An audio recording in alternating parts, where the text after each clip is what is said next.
अस्सलाम वालेकुम नाजरीन, इस्तकबाल है आपका ज़ुबैर एजुकेटर चैनल पे। मैं ज़ुबैर अहमद फ़ाज़। नाजरीन, इससे पहले हमने उर्दू और सीडीपी की आंसर की चैनल पर अपलोड कर दी है। अगर आपने नहीं देखा है तो आप ज़रूर देखिएगा। चलिए, मैं आपके लिए लेकर आया हूँ इन्वायरमेंटल स्टडीज़ बी सेट। याद रखिएगा, ये सेट नंबर बी है। आप अपने तौर पर ए बी सी डी आपका जो भी सेट होगा आप उसकी निशानदाही कर लीजिएगा। नाजरीन, अगर आप चैनल पे नए हैं तो चैनल को सब्सक्राइब करिएगा। इंशाल्लाह आगे भी होने वाले इम्तिहानात की तैयारी हम अपने चैनल पर ज़रूर करेंगे। तो चलिए, वक्त को ज़ाया ना करते हुए सवाल नंबर 121, जदीद भारत की तारीख के अहद की बुनियादी तौर पर किसका दौर माना जाता है? नाजरीन, इसका सही जवाब होगा ऑप्शन नंबर 2, सरमायादार और बरतानवी।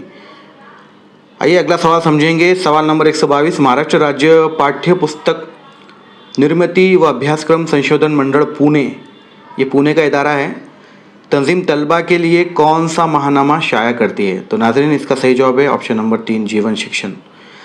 सवाल नंबर 123, जद्दोजहद आज़ादी काकोरी साजिश का ताल्लुक़ किस वाक़े से है? जी हाँ, हमने पढ़ा था इसे। रेलवे के ज़रिए जाने वाले सरकारी ख़जाने को लूटना, इससे रिलेटेड वाक़या है। आइए सवाल नंबर 124 समझेंगे। मुत्तहदा महाराष्ट्र तहरीक में मावला इस कलमी नाम के कार्टून्स किसने बनाए? नाज़रीन, सवाल नंबर 124 का सही जवाब होगा ऑप्शन नंबर 4, बाला साहेब ठाकरे। जी हाँ, इसमें दोनों में कन्फ्यूज़न है, 3 में और 4 में। सवाल नंबर 125, राज्यसभा डैश ऐवान नहीं है पूछा है। देखिए नाज़रीन, राज्यसभा ऐवान बाला भी है, यानी आला ज़रूर है। उसके बाद ऑप्शन नंबर 4 मुस्तकिल ऐवान है, जो कभी बर्खास्त नहीं होता है। नाजरीन, अब यहाँ पर देखिए सानवी और अदना दिया गया है, इन दोनों में से कोई एक ऑप्शन सही है, लेकिन मेरे हिसाब से ये अदना होना चाहिए, अदना ऐवान नहीं है। सवाल नंबर 126, मुंदरज झैल मुतबादिल में सदर जमहूरिया किसका तकर्रुर नहीं करते? तो इसका सही जवाब है नायब सदर जमहूरिया का। जी हाँ, क्योंकि ये हाउस अपर हाउस और लोअर हाउस में तय होता है। सवाल नंबर 127, मुंदरज झैल मुतबादिल में से गलत बयान कौन सा है? देखिए नाज़रीन, ये जो सवाल है ये देहाई मुकामी इंतज़ामी इदारे पर रिलेटेड है। मैंने कहा था आपसे कि आप ज़रूर पढ़ के जाइएगा, एक सवाल इससे फ़िक्स आता है। तो नाज़रीन, इसका सही जवाब मैं बताऊँ, गलत बयान बताना है हमको। तो गलत बयान यहाँ पर ऑप्शन नंबर 3 होगा, ग्राम सेवक का तकर्रुर हल्क़याती तरक्याती अफसर यानी BDO जिसको बोलते हैं अपन, गट विकास अधिकारी करता है। ये गलत बात है। हालांकि देखिए, ये रियासती हुकूमत की तरफ से तय होता है और इसकी जो निवड़ प्रक्रिया है ये ज़िला निवड़ समिति मतलब CO के अंडर में ये इसकी निवड़ होती है, लेकिन इसका तकर्रुर रियासती हुकूमत करती है। जी हाँ, आइए अगला सवाल समझेंगे। सवाल नंबर 128, गुरूब आफ्ताब के बाद बहने वाली हवाएं कौन सी है? गुरूब आफ्ताब के बाद बहने वाली हवाएं पहाड़ी हवाएं हैं। सवाल नंबर 129, कौन सी आबो हवा में तबकीर का अमल सुस्त हो जाता है? सवाल नंबर 129 का ऑप्शन नंबर 3 सही होगा, मरबूत। सवाल नंबर 130, 5वीं जमात के तलबा और मौल्लिम इजाफी तालीमी सैर के काम के लिए अलीबाग गए तो उन्होंने किस तरीक़े तदरीस का इस्तेमाल किया? नाज़रीन देखिए, ये सैर का तरीक़ा, हालांकि ये तरीक़ा बराह रास्त मुशाहिदाती और तजुर्बाती तालीम को फ़रोग़ देता है। अब यहाँ सैर का तरीक़ा है, मुशाहिदी तरीक़ा है, लेकिन मेरे हिसाब से इसका सही जवाब होगा ऑप्शन नंबर 3, मुशाहिदाती तरीक़ा। आइए अगले सवाल समझेंगे।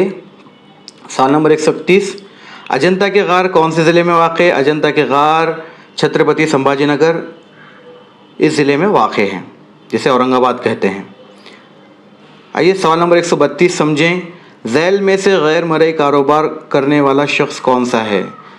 नाज़रीन देखिए, हमने जो नोट्स दिए थे, जो हमने वीडियोस में पढ़ा, EVS के साबिक़ा पर्चे हल करे, उसमें के बहुत सारे सवालात आए हैं। नाज़रीन बस थोड़े बहुत हेर फेर के साथ, तब्दीली के साथ आए हैं। देखिए, पेशों के बारे में ये सवाल है 132वां, या गैर मरई कारोबार यानी ये सर्विसेज से रिलेटेड है, जिसमें ज़्यादा मेहनत का काम नहीं होता, मतलब इंसानी जिस्मानी मेहनत का काम नहीं होता। तो यहाँ पर देखिए, इसका सही जवाब होगा ऑप्शन नंबर 2, डॉक्टर।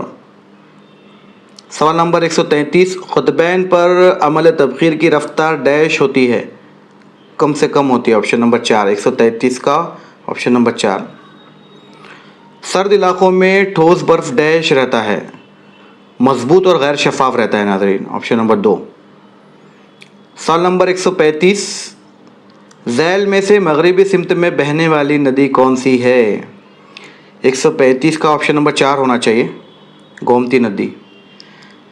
सवाल नंबर 136, इसरो का फुल फॉर्म बताना है हमको। यहाँ पर देखिए, इसरो का पहला ही सही है, option number 1, Indian space research organisation. सवाल नंबर 137, झैल में से मिट्टी की जरखेज़ी में कमी की वजह बताने वाला मुतबादिल कौन सा है? 137 का ऑप्शन नंबर 4 सही होगा, मिट्टी का pH 6 से 8 के दरमियान होना, ये जरखेज़ी की कमी बता रहा है नाजरीन। सवाल नंबर 138, रॉकेट दागने के अमल का ताल्लुक डैश के उसूल से है? न्यूटन का तीसरे कानून से मुताल्लुक़ है ये, ऑप्शन नंबर 3, ऑप्शन नंबर 3। सवाल नंबर 139, आइसक्रीम बनाने और उसे ठंडा रखने के लिए किसका इस्तेमाल किया जाता है? देखिए, आइसक्रीम बनाने और उसे ठंडा करने के लिए ठोस कार्बन डाइऑक्साइड या माया नाइट्रोजन का इस्तेमाल किया जाता है। देखिए, ठोस कार्बन डाइऑक्साइड नहीं दिया गया यहाँ पर, लेकिन माया नाइट्रोजन दिया गया, इसलिए इसका सही जवाब होगा ऑप्शन नंबर 3। सवाल नंबर 140, खून के नाहल पजीर ठोस अज्जा अलहदा करने के लिए कौन सा तरीक़ा इस्तेमाल किया जाता है? ऑप्शन नंबर इसका सही होगा ऑप्शन नंबर 2, मरकज़ गुरेज का तरीक़ा। आइए आगे बढ़ेंगे। सवाल नंबर 141, हिमालय की नदियों में गर्मी में सैलाब आने का अमल कौन सी तब्दीली की वजह से होता है? नाज़रीन, इसका सही जवाब है ऑप्शन नंबर 1, पिघलाव की वजह से। आइए अगला सवाल समझें। सवाल नंबर 142, झैल में जोड़ियों की अक़साम और हड्डियों की जोड़ियां दी गई है, इनमें गैर मुतल्लक़ा मुतबादिल कौन सा है? पहचाना है। देखिएगा, आप इसे गौर से देखिएगा, मैं आपको जो ऑप्शन बताता चलूँ, ऑप्शन नंबर 4 इसका गैर मुतल्लक़ा मुतबादिल है, ऑप्शन नंबर 4। सवाल नंबर 143, डॉट ये तरीक़ा इलाज कौन सी बीमारी के इलाज में इस्तेमाल होता है? नाज़रीन, आपको याद होगा कुछ दिनों पहले हुकूमत हिंद ने इसका बहुत एडवर्टाइज़ किया था, टीवी पे आपने ऐड देखा होगा। ये असल में डॉट्स ये एक तरीक़ा इलाज है, ये दवाइयाँ मुफ्त में दी जाती थी उन लोगों के लिए जिसको टीबी की बीमारी हो जाती थी, तब्दीक़ जिसे कहेंगे, ये फ्री में इसका इलाज होता है हुकूमत की तरफ से। सवाल नंबर 144, झैल में तामीर की अशिया और इनके असल मनबा दिए गए हैं, इनमें गलत जोड़ी कौन सी है? गलत जोड़ी कांसा और लोहा है। सवाल नंबर 145, ज़बान पर छोटे छोटे उभार नज़र आते हैं, उनको क्या कहते हैं? जायक़ा कलियाँ कहेंगे नाज़रीन, जायक़ा कलियाँ। सवाल नंबर 146, छत्रपति शिवाजी महाराज काबिल एतमाद साथी और उनकी जिम्मेदारियों की गलत जोड़ी कौन सी है? ऑप्शन नंबर 1, पैदल दस्ते का अफसर नूर बेग। सवाल नंबर 147, रियासत के मुसन्निफ़ J.S. सरदेसाई ने मुस्तहकम व मजबूत अक्ल वाला सिफत का इस्तेमाल किसके लिए किया है? यहाँ पर देखिए, ऑप्शन नंबर 3 सही होगा, महारानी तारा रानी, क्योंकि ये जो है मुग़लों के ख़िलाफ़ मराठा सल्तनत की उन्होंने रहनुमाई की थी। कब? जब छत्रपति राजा राम का इंतकाल हो गया था। ये असल में उनकी बीवी थी और उन्होंने मुग़लों के ख़िलाफ़ मराठा सल्तनत की रहनुमाई की थी इनके बाद, राजा राम के बाद। आइए आगे बढ़ते हैं। सवाल नंबर 148, रामानंद सागर और भारत एक खोज, ये टेलीविज़न से रिलेटेड है नाज़रीन, तो इसका सही जवाब होगा भारत एक खोज, ये श्याम बेंगल ने बनाई हुई है, ऑप्शन नंबर 1। हैदराबाद रियासत के भारत के साथ इलाक़ के मुखालिफत करने वाली तंजीम कौन सी थी? ये आपको याद होगा, ये ऑप्शन नंबर 3 रज़ाकार का है। जी 1948 में एक्शन पोलो हुआ था, जिसके अंदर बहुत शिद्दत हुई थी, यहाँ पर बहुत नुकसान हुआ था यहाँ पर, ख़ास करके मराठवाड़ा रीजन में, जैसे हम 17 सितंबर को मराठवाड़ा मुक्ति संग्राम दिवस मनाते हैं।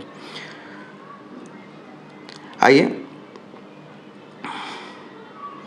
सवाल नंबर 150, 1991 में इस साल कौमी और बैनुल अक़वामी सतह पर रोनुमा होने वाले वाक़यात झैल में से कौन से हैं? माशी इस्तिलात का आगाज़, सोवियत यूनियन का मुंतशिर होना, माफ़ कीजिए, दुनिया भर में जारी सर्द जंग का आगाज़। जी नहीं, देखिए ऑप्शन नंबर जी यहाँ गलत होगा, क्योंकि दुनिया भर में जारी सर्द जंग का आगाज़ नहीं बल्कि इख्तिताम हुआ था, तो इसलिए यहाँ पर सही ऑप्शन होगा अलिफ और बे। चलिए नाज़रीन, मिलते हैं अगले किसी आंसर की के साथ। उम्मीद है आपके सही जवाब होंगे। इसमें से ये देखिए, मैं बताता चलूँ, ये कोई ऑफिशियल आंसर की नहीं है, सवालात आगे पीछे हो सकते हैं, ये मैंने खुद से बनाई हुई है। तो आप आंसर की का इंतज़ार करें। इंशाल्लाह एक हफ़्ते के अंदर आपके लिए महाराष्ट्र राज्य परीक्षा परिषद की जानिब से अंतरिम आंसर की आएगी। अगर सवालात गलत लगते हैं तो आप उसे ज़रूर कमेंट में बताइए और इंशाल्लाह हम उसे अगले आने वाले आंसर की में दुरुस्त करेंगे। अल्लाह हाफिज़।